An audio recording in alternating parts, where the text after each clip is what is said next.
guys, welcome to another episode of Always Making. Thanks for joining us here in our basement. We are joined by another talented artist here from the Salt Lake area.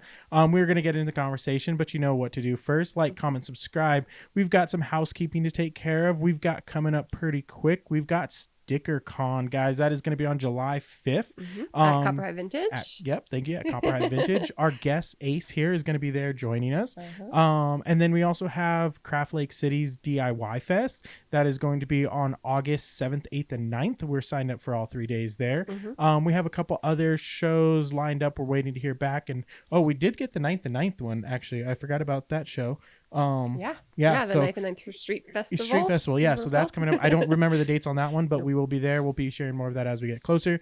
Christy, you are in the, I always forget the name of 1330 Design Collective Market and Runway Show at Mill Creek Common. That's going to be, the market's going to run through August at Mill Creek Common on the bottom floor there. And then the fashion show or the runway shows at the end of August. And we'll have more info on that as well. But that's going to be at the end of August on the 6th floor at Mill Creek Common there. And then we are I'm excited because I forgot completely about this, but if you're watching this the week this releases, the following week, that next Friday, our first episode of the Diner Breath show is going to be going live.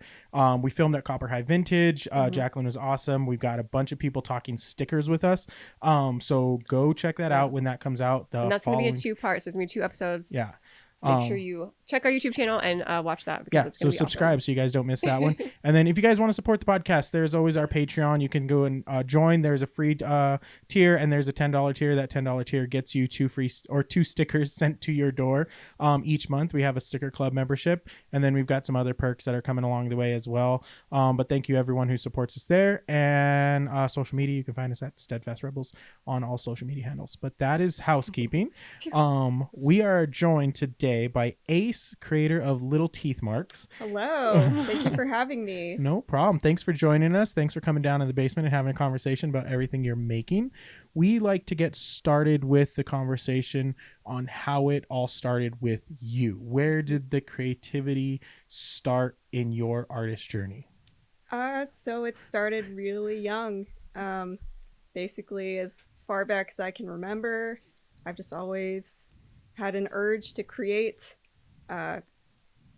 Notably, I would make like little houses like out of paper and cardboard, and I would make little pom-pom creatures, and I would just kind of play with those on my desk at school. I don't know why my teacher didn't stop me, but that's what I was up to during class, and I was just constantly doodling, constantly like going through the recycle bin for materials, and to this day I still have like just a ton of like recycled items that I thrift, that I find, just a ton of cardboard. I just like to use whatever I can. And so as far as like the needle felting thing goes, which is what I feel like I'm kind of known for these days, that started in like 2011. I wanted to make something like fuzzy. I was thinking about like faux taxidermy, like little animal heads. And I didn't want to like sew them because I didn't want there to be visible seams. And that's when I discovered needle felting. And basically I just found a YouTube video. And it wasn't really a popular craft here in the US back then. I just got really into it. I got very hyper focused on it, and normally I like jump around to a ton of different things, but this really caught my attention for a long time. So after that I just never stopped, and I've been teaching workshops over the years so other people can enjoy it as well. And basically that's my story, my creative journey. There is a lot more to that than you're being very modest there. That's the highlight reel. But your taxidermy felt pieces, you've got some big pieces. They're not these little tiny things. You've got a woolly mammoth was one of the pieces I saw. That still miniature, but not full size scale, of course. But I would love to make a huge one. I don't have that kind of time right now. That's a pretty big wall. But yeah, you have a bunch of different animal pieces and then your felting pieces, but then you also have jumped into ceramics recently. Yeah, so I teach ceramics. I'm a ceramics instructor at Art House. Shout out to Art House. And I teach hand building, so I don't do any of that wheel stuff. I'm not good at that. Unfortunately, it would be really great to learn. But yeah, hand building is just like where it's kind of my niche. I'm just good at sculpting mainly. So yeah, I've been loving it. And I teach like the kids classes. We have like a summer camp coming up that's like sea creatures. We're gonna do like a dinosaur themed one as well. It's really fun. And yeah, mostly I do similar kind of work. I make like little creatures, weird little guys. I made like a fish, like a faux fish fossil. I still need to like share that. Like, I forget that people need to see the things I make sometimes. Yeah. But yeah, because you've done looking through like your social, you've got some like keychain or or bag charms, I guess is what you're calling them. Yeah, I'm into fossils and stuff like that. So yeah, those are also paleontology themed, which is one of my interests. And yeah, I just want to make more like I love making skulls out of ceramics, so I kind of want to combine the two. I want to make like a ceramics, like some kind of like habitat for my felted creatures to like live in, or even just like interesting planters that I can like plant and like make miniature gardens. So yeah, there's too many things on my mind, too many project ideas, not enough time. Always. Yeah, always, and a lot of ideas. And when you say that, like, guys, this is like, again, you're being modest, because if you go through your social, there are such an array of projects that you have done. I've seen also you've painted some murals on some fences, it looked like, on one of the pieces. Yeah, that I think you're maybe thinking of the mural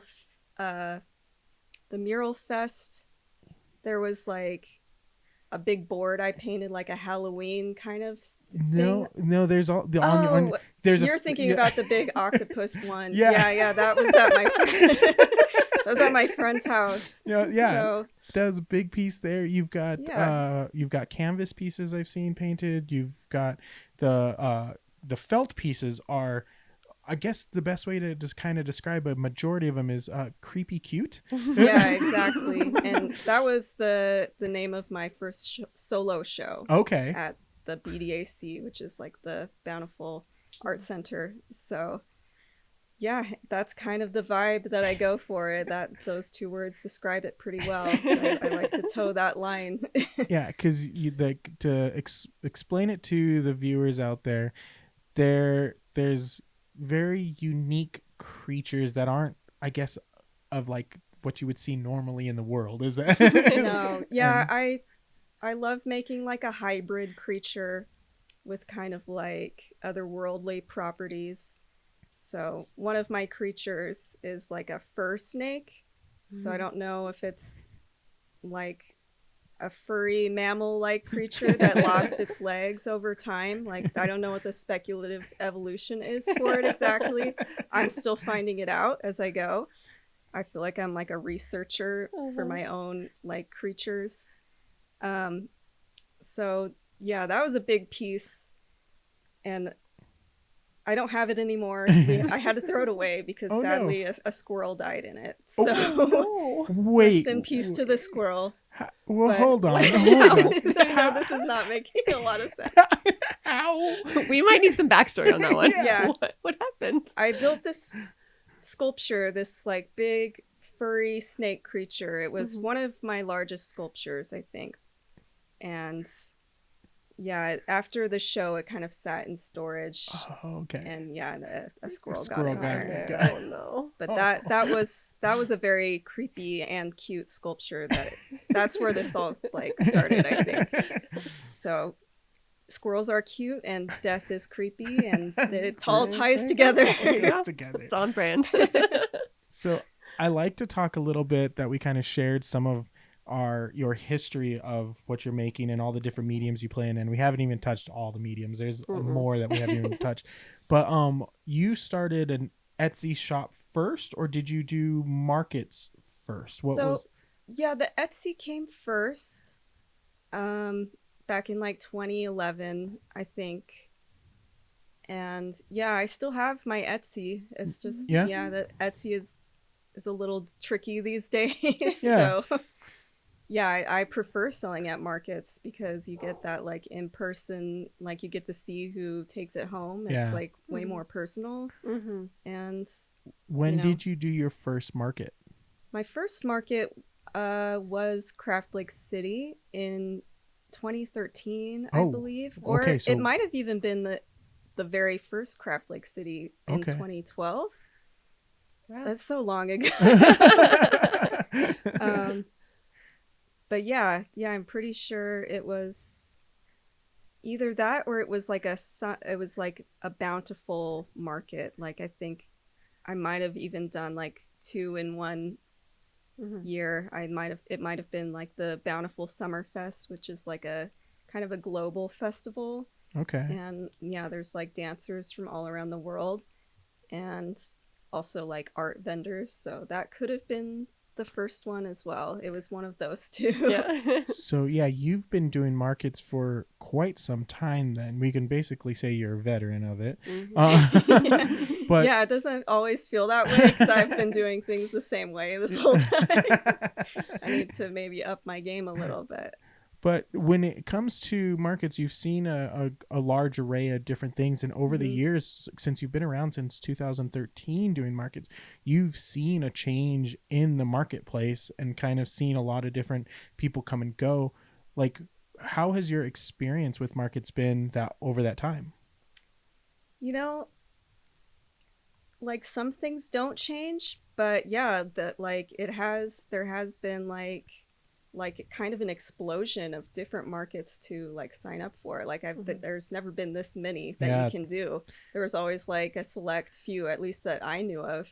But you know, like when I started, there wasn't like social media was kind of different, and I wasn't able to like find out about things as easily. Now, like, you know, the algorithm will just like feed you what you need, and that's kind of how I find out about different local events now, is I get on Instagram and check it out, and like that's really convenient. But I do miss like the feeling of like it being like small and very like, I don't know, like niche, I guess. Yeah, just like a smaller community, and like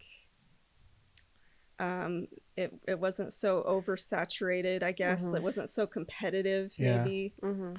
Yeah, I will say, like, it feels like once market season pops up for like the warmer months here, it seems like every weekend there's like 10 to 15 different markets to like either try to get to, or you're like, what are we going to do this weekend if we don't have a market? It's like, well, where's our friends at? What shows are they doing? Maybe we go check out those markets and see if that's something we want to do in the future, because there's so many options, and some that are really good, some that like end up being flops, and some that you're just like, I don't know if it's really worth my time to come like out to these events, kind of thing. Yeah. There's been really good ones, and then some that are just kind of, you know, but usually those even have like value to me. Like the experience of like getting to meet people and talk to the vendors next to me is always a good thing. So as long as I'm doing something, you know, like I can't just, there's some kind of return off of it. Yeah.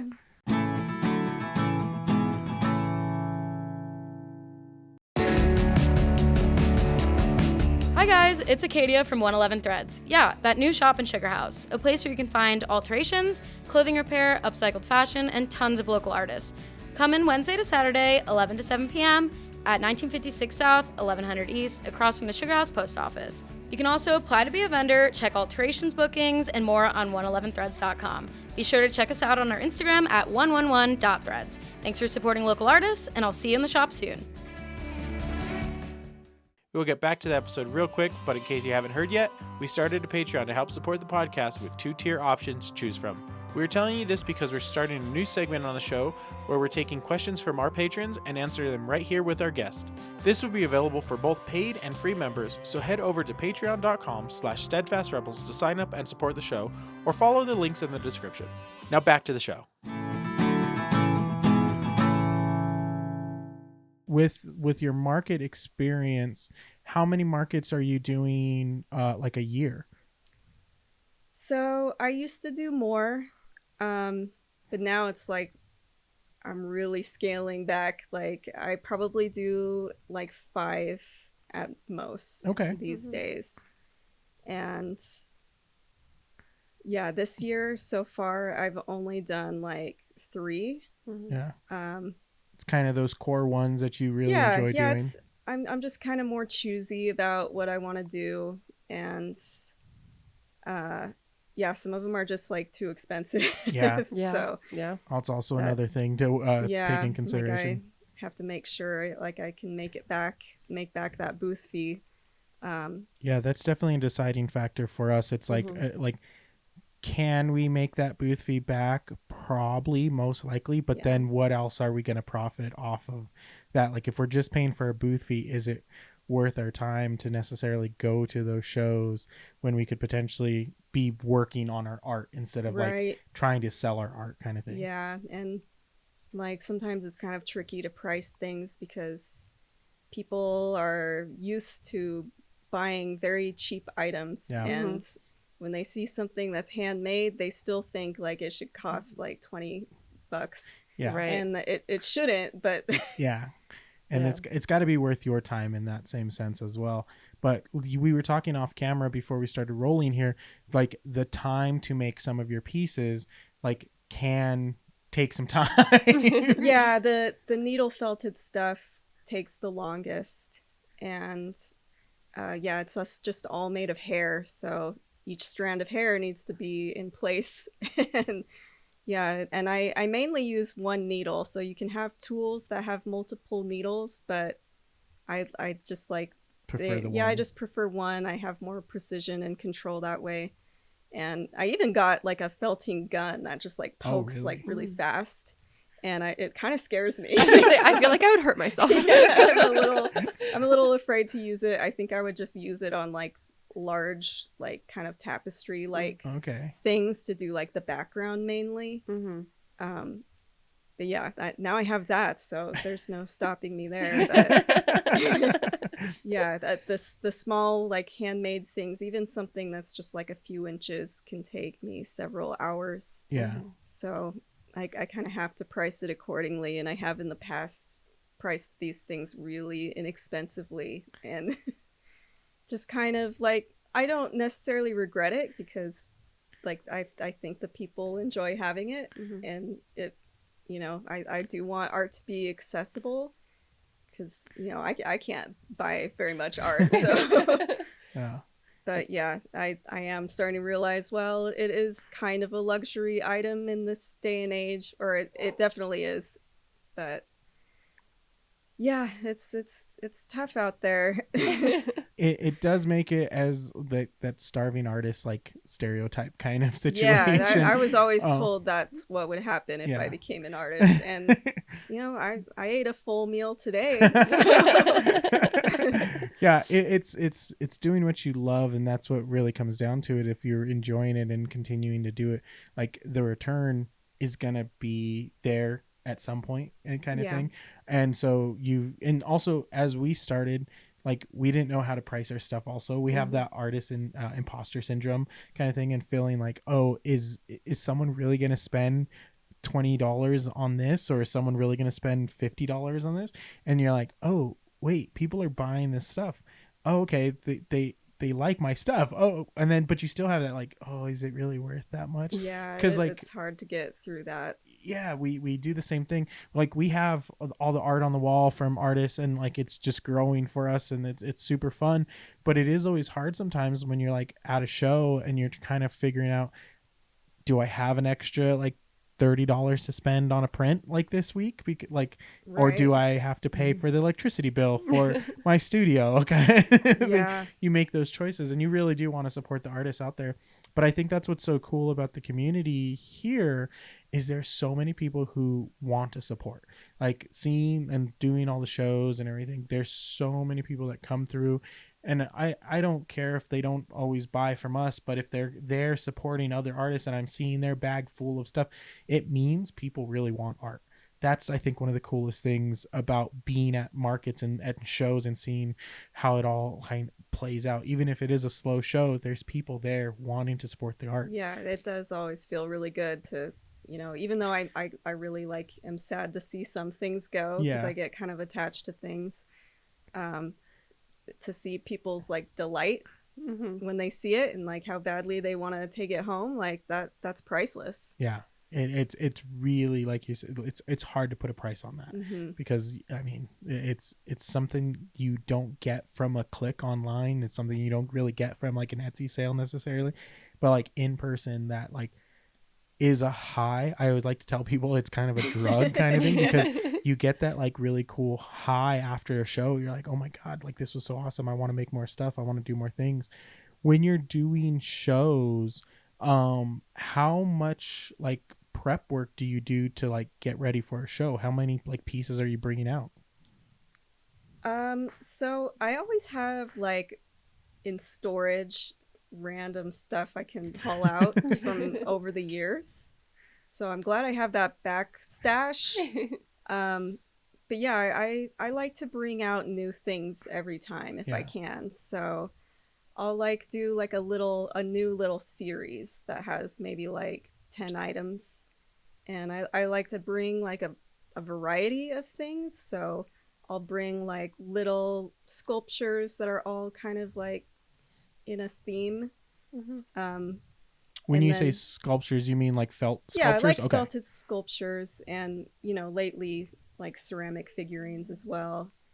I also like to paint like little magnets too, like little canvas magnets to bring to things like that.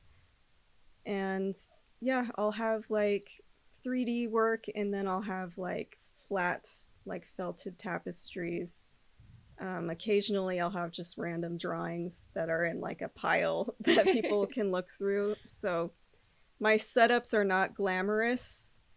I'm still like working on displaying things because I've always just kind of thrown things together Kinda a shoot little from the bit. hip Yeah. there. Yeah, which I think some people are charmed by it at least. So I have that going for me. But yeah, I would love to like have like better like vertical displays that I've been seeing because like people like these days I see people with like just crazy immaculate displays that just look beautiful and their art looks really nice and like yeah, there's just a lot of talented people in Salt Lake and like Ogden too. I've been meaning to do more events in Ogden because there is a good art scene there as well. Yeah, we did the farmers market the year before Juniper was born. Christy was pregnant, and it was some days were a little rougher than others. It's a little hot out there some days, but definitely. But the people showed up. Like Yeah, that it was the awesome. best part about the farmers market is that like people show up. It was really good, like Good. for us. And we want to get back up there. It's just always like, okay, it's a little bit early in the morning, still with Juniper and like getting up and doing that. So we've kind of like honed back in around the Salt Lake area to kind of make driving a little easier for us with all the stuff. Closer for sure. Yeah. But it is one of those things, and like for us, our setup is something that is still like ever growing kind of thing. It's never like, I don't think it's ever right, because it always feels like, okay, we could do something better here, or we get different product and we're like, oh shoot, how do we display this product, or this product takes up other space. Like the big thing I think this year for us is like we've gotten more sticker boards for us because we sell a lot of stickers. It's a really popular thing for us. It's a very easy price point for a lot of people, and then it's on water bottles, it's on computers, it's all over the place. But that was our thing. We're like, okay, if we get more sticker boards, it's going to take up space for our prints. And so where do our prints go? So now it's like the struggle of like trying to find how do we display our prints.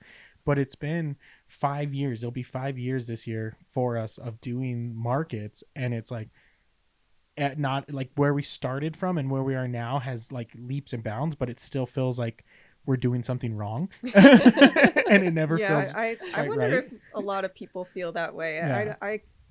I would imagine, not, there might be some people who are like, I have done this perfectly. It looks absolutely perfect. Nothing needs to change. I don't know who that is. But yeah, I think I need to like check out like I'm sure I've seen like your booth. Yeah. Like I'm sure we've been at events together. Yeah. Mainly I like don't leave my booth ever. And like I kind of regret that. Yeah, it was the hardest thing for us is we would go to shows, we would get like walk around as like patrons, and then when we started selling, I'm like, oh, I don't get to walk around and see all these people at these shows as much anymore. You have to kind of like do a rush, like get everything set up, and before the show starts, you're like, okay, I'm gonna go walk for 5 minutes or 10 minutes, or like Christy gets there with Juniper, I'm like, I'm gonna take a break and go walk around, or she's gonna go walk around, but it always feels kind of rushed, and you're not getting to see back. it. Yeah, you have that itching feeling. Like, Yeah, I gotta get back. It's like I might miss a sale if I'm not there, kind of thing. Yeah, but it is that like struggle of like, oh, I want to go see all the cool stuff. Yeah, right. Yeah. Same. So we've talked about a little bit of like the different things that you have, but not necessarily your process. Like, how do you decide what to work on, what to make, like how long does it take you? What's your whole process? So like I try to have things like prepared that like I could like submit to like a show. That all like kind of fit within my little world that I've created, my little Teeth Marks universe. So I just try to build off of like what I've previously had. Like I have just a huge stash of like designs for things. Like I mostly I just want to make 3D like art. I would love to do more like paintings and stuff like that, but I just like I have this urge to make everything like exist in this realm, I guess. And part of that process is like, okay, this thing is going to take a ton of time. Like, do I really have time for this? Usually not, but I'll start working on it anyways. And then most likely I'll have to push it to the side. And if something else comes up, like for example, recently I've made a series of like cat themed items for a cat cafe. So, whatever project I was doing like a few weeks ago had to be pushed to the side so I could focus on like this cat artwork. And so I made a few like little cat pieces. So whatever is like needed in that moment, like I'll try to draw from like what I've already got going. Like I have a stash of like forms that have been felted, so they're like pre-felted shapes that I can pull out of, and I'll like look at it and be like, okay, this looks like this animal or something, and I'll just make it, and hopefully somebody wants it. So yeah, I'm obviously very disorganized, but it's a chaotic process, and it's not for everybody, but for me it sort of works. Yeah, I mean, that's all that matters, right? Is that you've got something that works for you. Yeah. There could be some improvements, but the ADHD is too bad at this moment. You hit on something that I want to talk about a little bit, because with your process, you talked about shows that you're doing, and when you were saying shows, you're talking like art gallery shows and like kind of stuff like that. How often are you putting your stuff up in like display in that kind of way? Not often enough, probably. I would like to do more like that, because that gives me something like it. Like I need some structure in my life, because without it, I will just go crazy, and like I'll have like a million things that aren't finished. Yeah, it's like an obtainable goal. Because there's a deadline that you have to hit. Yeah, if somebody else gives me a deadline, then it's like, okay, I can create some work for this. Yeah.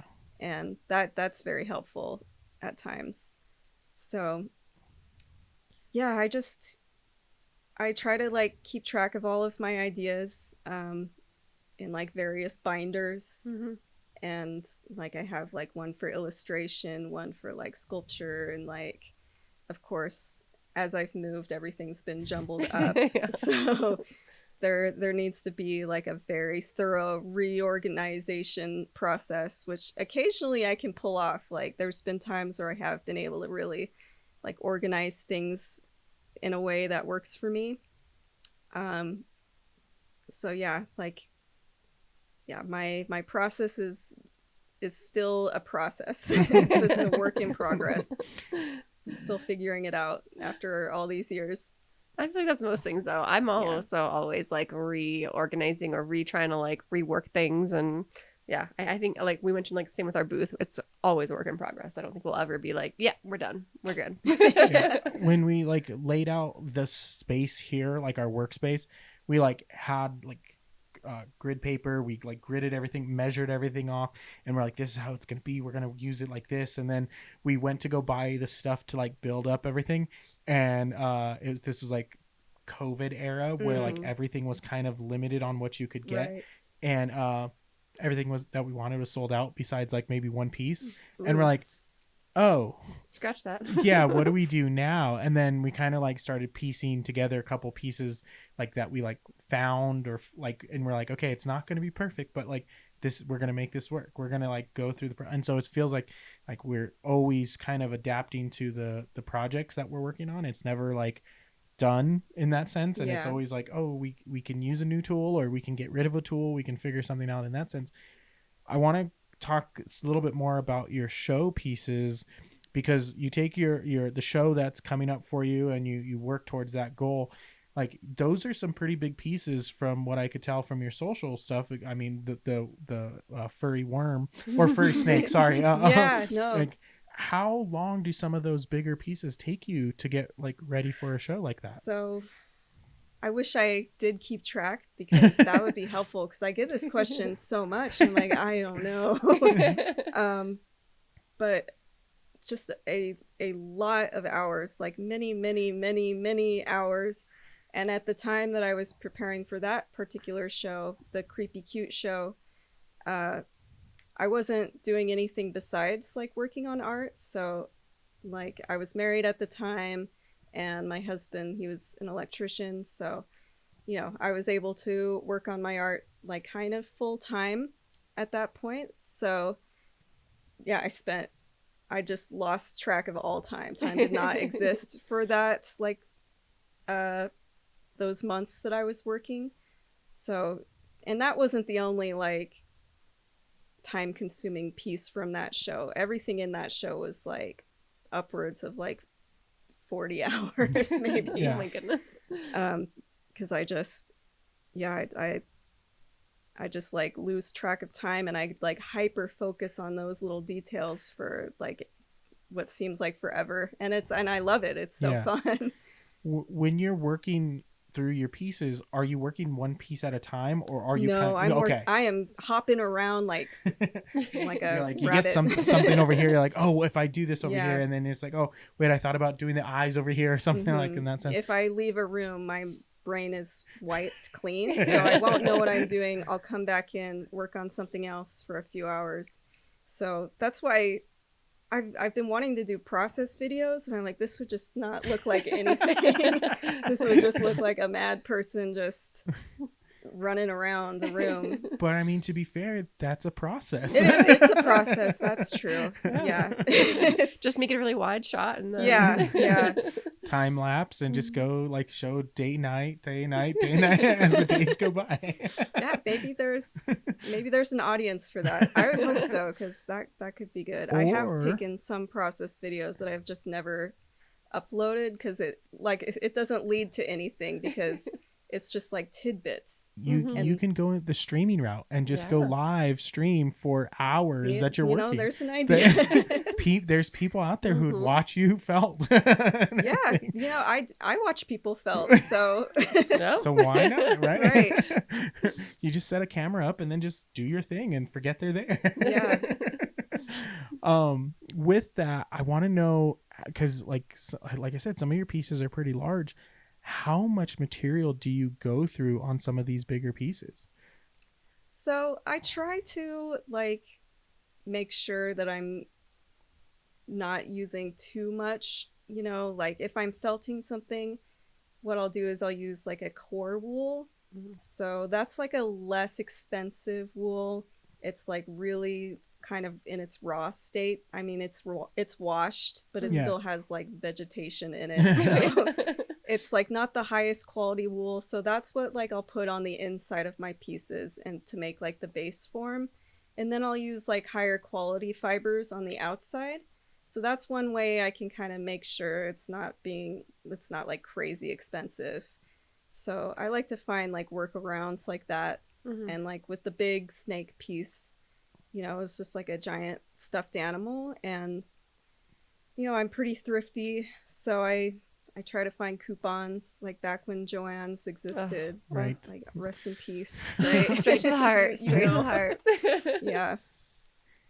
So, you know, I just try to be cheap with like materials if I can. Like, of course, I like really high quality materials as well. So if the piece demands it, then I will work it out if I must. When doing, let's go to the mammoth piece, do you use like a structure underneath that, or is that all wool, the whole thing that's mounted?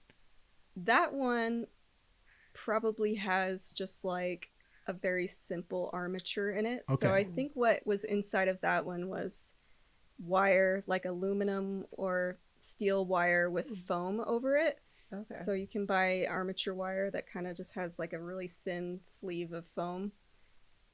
Otherwise, I've like used cardboard to kind of give it more durability, make it sturdier.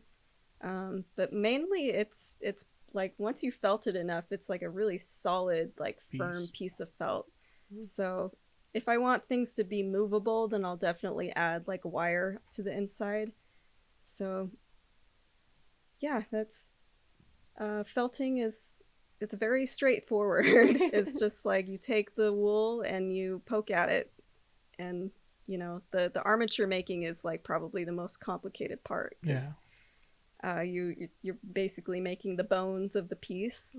So not all pieces require that, but if I want to make something posable, I'll definitely add some wire in it, and that, you know, you can make cool stop motion that way too. So with your pieces, how do you have a number of how many like different creatures you've created? Oh, I wish. that would have been good to keep track of. I do know I've made over 50 foxes. Okay. Oh, wow. Like specifically fox heads. That was one of my number one sales on Etsy. I would just make that over and over again. Oh, wow. And I do love foxes, but that's all people wanted because of Fantastic Mr. Fox came out, and then, you know, I made this piece that was just like a little fox with like a little suit. It was just like the head mounted on a little plaque, and yeah, that was one of my popular items. So I try not to remake things like that anymore like I did in the past, because like I lose interest in things really quickly. But yeah, I've just got a lot of creature ideas. Most of them, I do the same ones over and over again to an extent. So, but I like to change up like how they look, like the coloring, and like sometimes they'll have two heads. Sometimes it'll be one head on each side. Sometimes half of it's dead for some reason. But yeah, a lot of like snake-like things in my art, and there's a lot of teeth in your art. A lot also. of teeth, yeah, a lot of little sharp teeth that make marks. Are you polymer claying those? Are you ceramic? Like, how do you make your teeth? Usually polymer clay. Yeah. Yeah, I would like to make them out of resin, because I think it's like durable and you can get a really like nice translucent and shiny finish. But like I struggle with resin.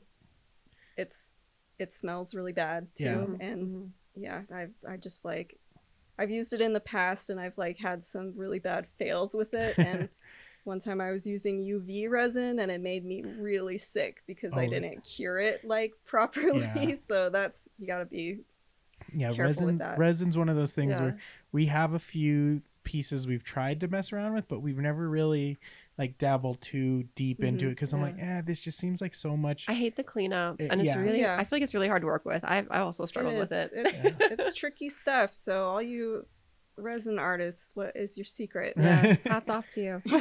We haven't had a resin artist really. Summer.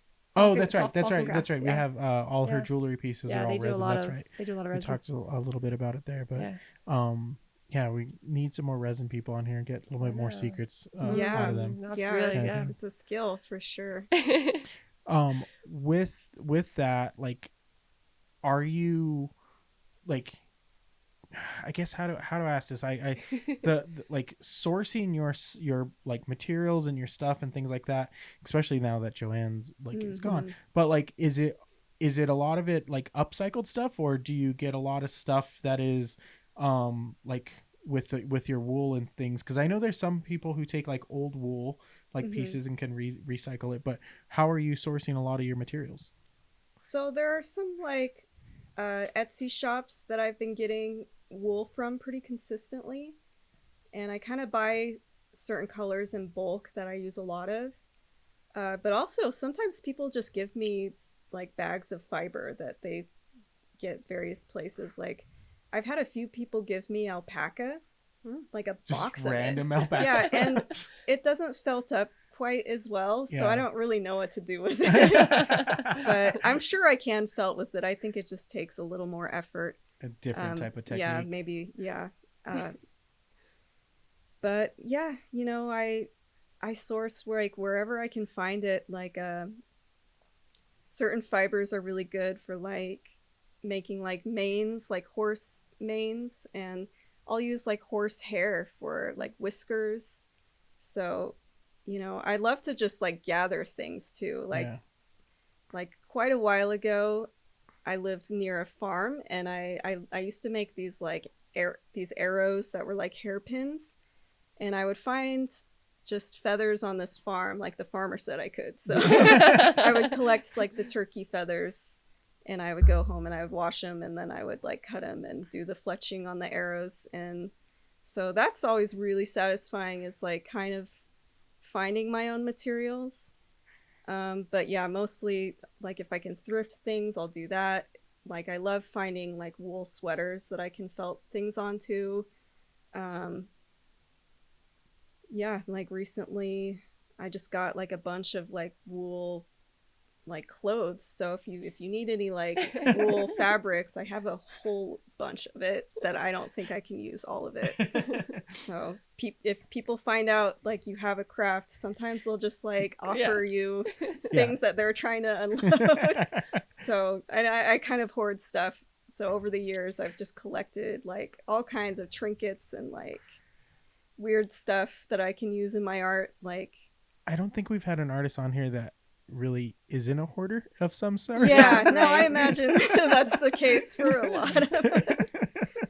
Yeah, supplies, we're like, oh, we can make something with that. I could use this for something. You say it on here all the time. I don't know what I'm going to make with the supplies I have, but I mean, I have the supplies to make it. Yeah, you just see like the potential it has. Yeah. So we could, like, I don't know what that potential is yet, but it's there. Yeah. Yeah. With some of the pieces you're doing, like, what's your smallest piece and what's your largest piece that you've created? Oh yeah, that's a good question. So with probably the smallest thing is like things I've made out of polymer clay. Okay. So I like to make little specimens, and I love miniatures as well. So I've made like miniature scale specimens. Mm-hmm. That's probably one of the smallest. Like little weird deforms, like fetal creatures, I guess is what I would describe that as. Yeah. Yeah, so just like little specimen displays in like jars full of resin that I hopefully cured properly. And things of that nature. Yeah. And the largest? The largest, I guess not counting the mural, would probably be that furry snake thing that we've already discussed. This is why I love Oh. browsing through all your different stuff, because Yeah. there's such an array of pieces that you've done, and like it goes from miniature to like murals to all your different felt pieces. Your felt animals are amazing with Oh, all the thank different you. details and all the different like added like touches that are there. Look so good for what they are, kind of thing. It is fun to see. I do you have a favorite piece? Yeah, I think I have a lot of favorites.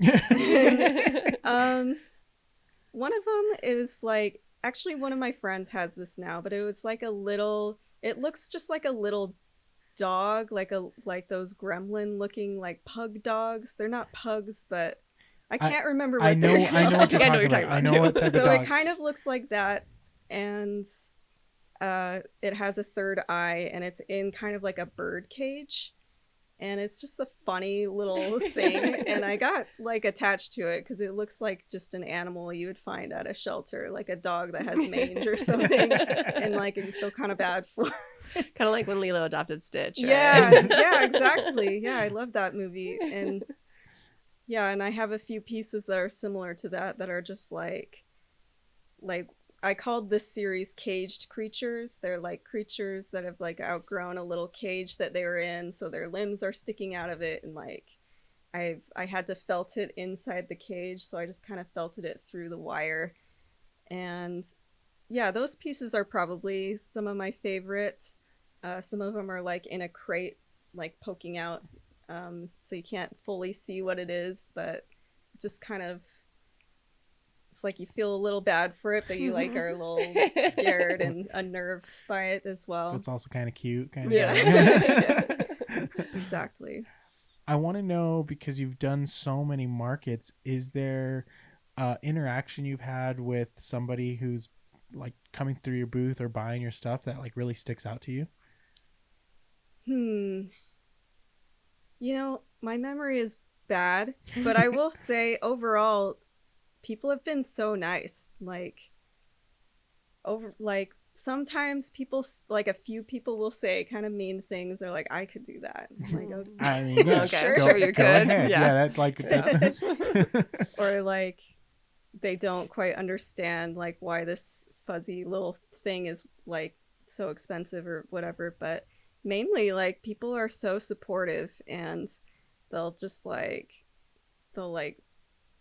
get like kind of close to me and be like, you have like, you're so talented, and like it's really nice, but it makes me feel like I don't know, I get a little intimidated by it. Like I don't think I'm necessarily undeserving of it, but it's just like it's that imposter that. syndrome. Yeah, that kind of reaction is like, it's really touching. But I'm like, I don't know, there's so many people that I look up to that I think are like deserving of that kind of praise. But like when you get it yourself, you're like, wow, they're really impressed. Like I did it. Yeah, it is such a weird feeling to be an artist that gets praised for their work, because as the artist, we go like, I don't know, like we know what we put into it, but also like, is it really worth it? Like, are we comparing ourselves to the Van Goghs and the Dali and the like other artists that like we think are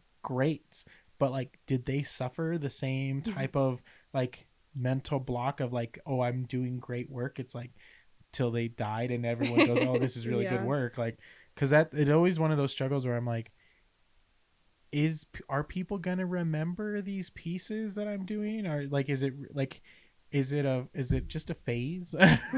Well, I think the other thing too is like a lot of artists, we create like kind of in our own little bubble, right? In our own little world. Like we have our little studio or our space or wherever we create. And then it's like when you get out of that bubble and you're out in the real world and people are looking at your stuff, you're like, oh yeah, I exist in the world. Like, It feels, I forgot. It feels a little too vulnerable sometimes.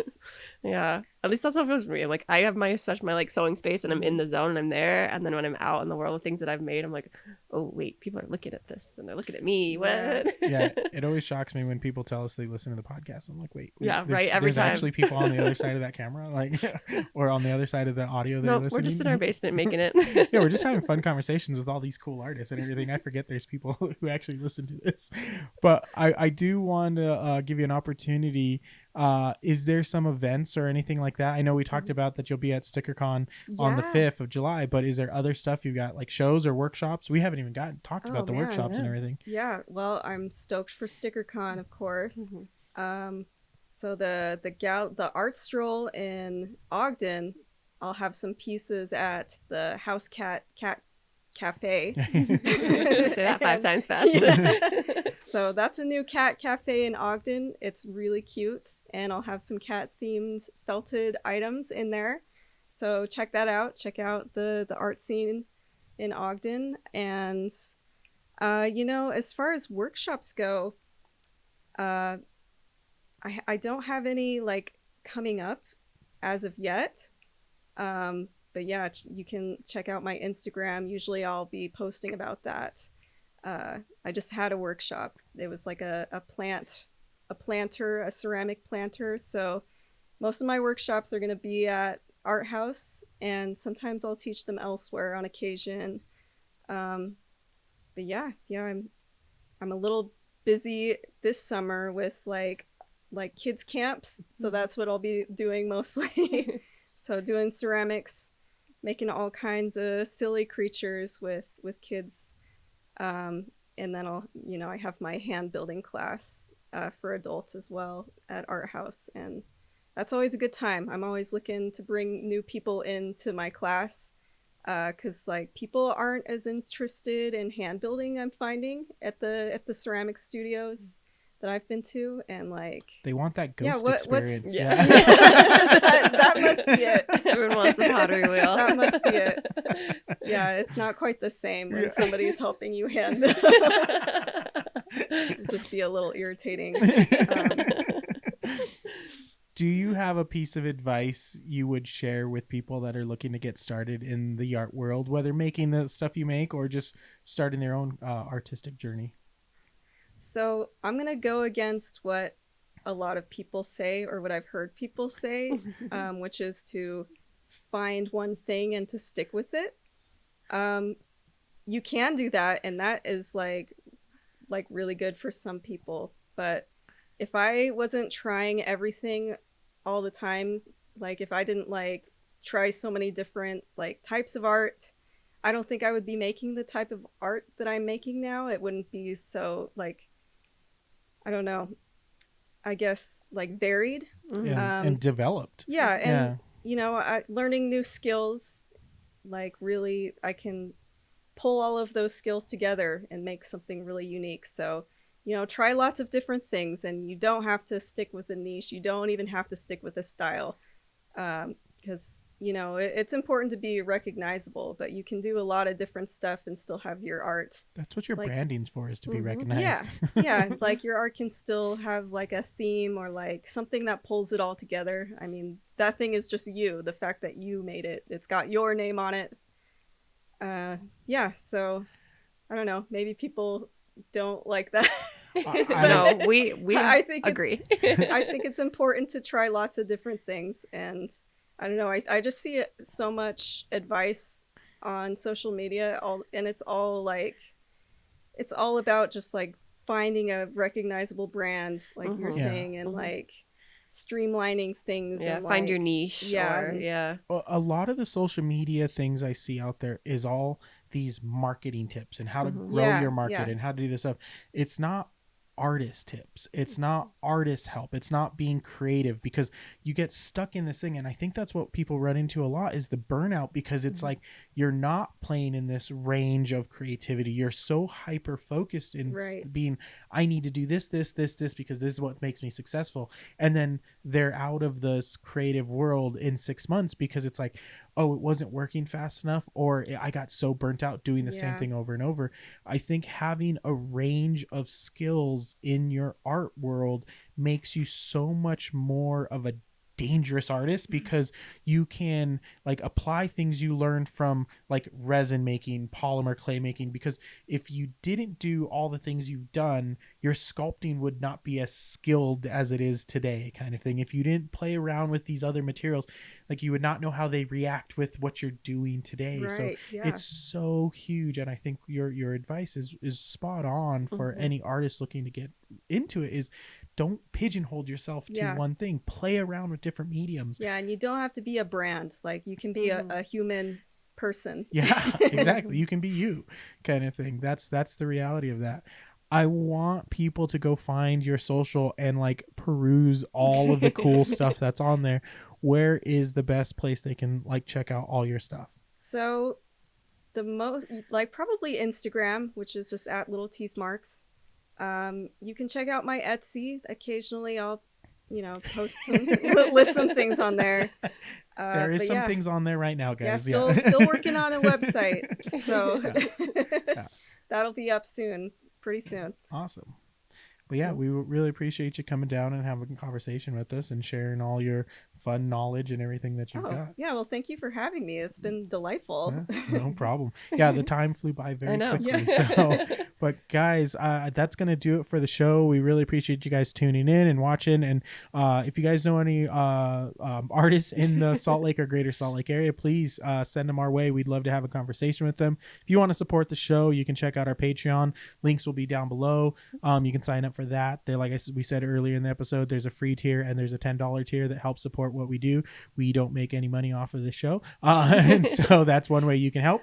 You can also find us on Steadfast Rebels at Steadfast Rebels on all the social media platforms, and tune in next week, guys. Our first episode of Diner Booth will be out. We are super excited about that, and our next episode for the podcast, me and Chris are going to dive into a little bit more of that and some other stuff that we got coming up in this art world. But thanks again, guys. We'll see you on the next episode. Bye.